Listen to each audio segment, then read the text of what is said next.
Hi guys, good morning. तर आज माझ्या मदतीला आई माझी मदत करत होती. तर पोळ्या करायच्या होत्या, तर आई लाटू-लाटू देत होती आणि मी शिकत होती. असं मी करून घेत असते, पण आहे ना, जर कोणी पाहुणे वगैरे येत असेल ना, तर थोडं जास्त स्वयंपाक करावा लागतो. मग आई मला मदत करते.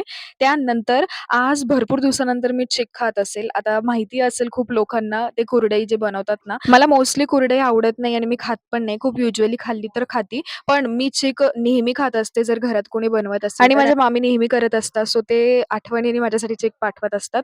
बरं, तर त्यानंतर आज दवाखान्यात जायचं होतं कारण मामांची तब्येत खराब झाली होती. सो त्यांना ॲडमिट केलेलं आणि मग आम्ही गेलेलो दवाखान्यात आणि वातावरण असं काही होतं. आता दवाखान्यात तर एकदम शांत वातावरणच असतं. त्याशिवाय आम्ही सुद्धा इमोशनल होऊन गेलो होतो. टेन्शन घेण्यासारखं इतकं काही होतं नाही. बट स्टिल असं वाटतात ना, की दवाखान्याचा चेहरा पाहिल्यावर तर भीती वाटतेच. सो मग मामांची थोडीफार काळजी घेतली. त्यानंतर इथे पण मामी आणि माझ्या गप्पा चालू होत्या. त्या मला काहीतरी दाखवत होत्या. सो मी ते बघितलेलं.